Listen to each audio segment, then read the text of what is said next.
عبداللہ بن عباس رضی اللہ عنہ نے خبر دی کہ آپ ایک رات اپنی خالہ ام المومنین میمونہ رضی اللہ عنہا کے یہاں سوئے۔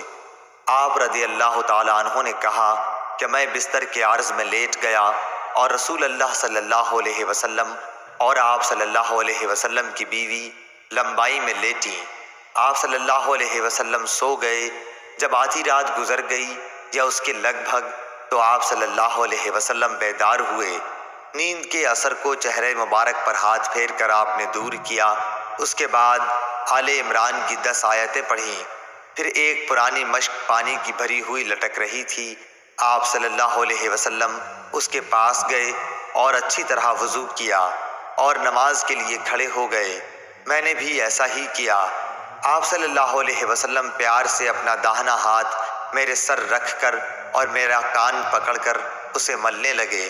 پھر آپ صلی اللہ علیہ وسلم نے 2 رکعت نماز پڑھی، پھر 2 رکعت، پھر 2 رکعت، پھر 2 رکعت، پھر 2 رکعت، پھر 2 رکعت، سب 12 رکعتیں، پھر 1 رکعت وتر پڑھ کر آپ لیٹ گئے۔